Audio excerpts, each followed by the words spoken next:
Hi, this is Dr. Suresh Mandava. I'd like to show you a case of a patient with Fuchs corneal dystrophy, and we are going to remove her cataract as well as perform DSEK surgery. The view is very poor, so the first step, we remove the epithelium. We're going to see the view is still poor after we've put in trypan blue to stain the anterior capsule. The trypan blue also normally assists in staining the anterior capsule, but in this case it stained the abnormal Descemet's membrane as well.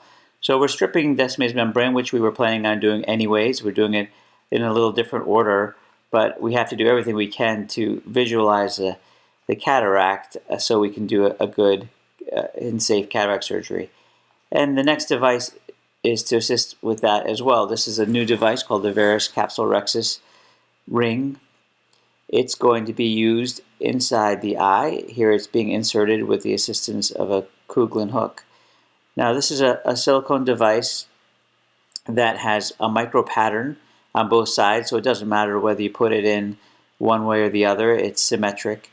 And that micro pattern will grip onto the anterior capsule and keep it from sliding around while we're performing the capsulorhexis.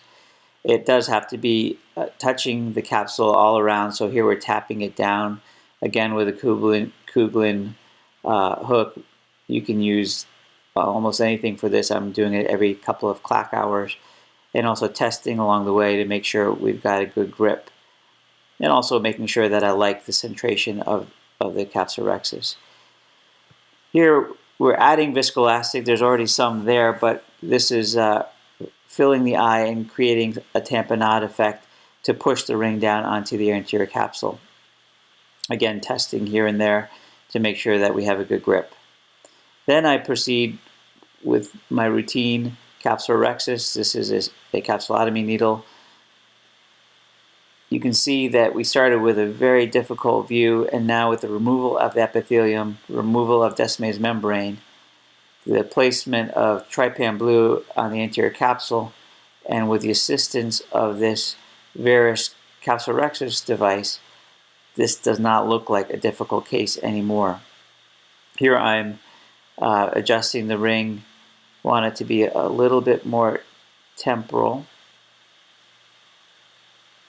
Now I'm going to go to my capsulorhexis forceps.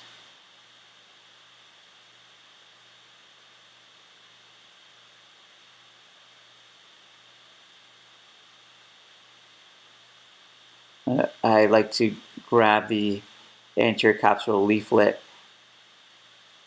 and guide the capsulorhexis so that the tear is going along tangentially in the direction of the ring. So the ring acts like a guide. It also makes it more difficult for the capsule to tear in the wrong direction. I'm continuing to tap it down.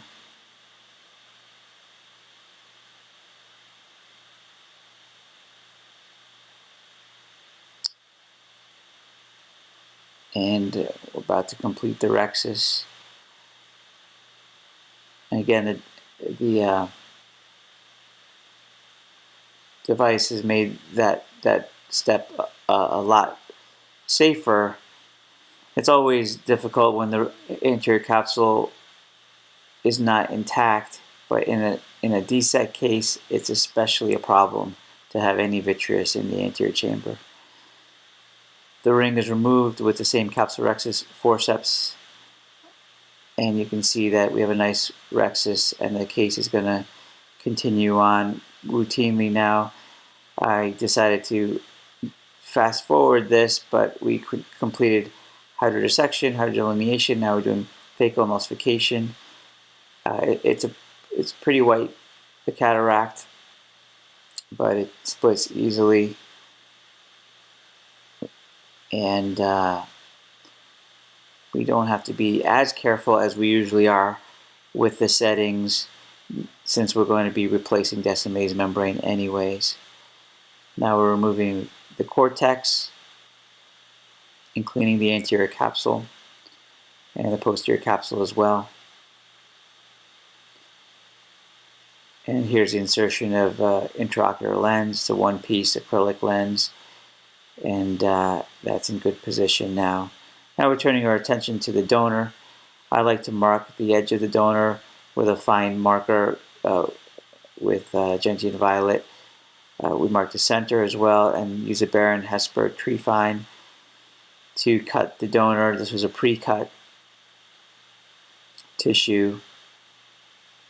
Put a little Helon on the endothelium to protect it, and I folded over. I placed the letter S to maintain orientation, and in this case I inserted the DSEK tissue with a 30 gauge needle, and here we are using some irrigation to unfold the taco shaped DSEK to make it an open disc.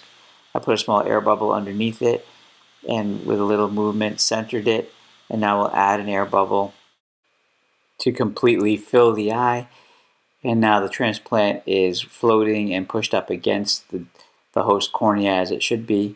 We'll take a little bit of this air after about 10 or 15 minutes. We had done an inferior laser peripheral iridotomy, so the risk of high pressure the next day was low. Thank you.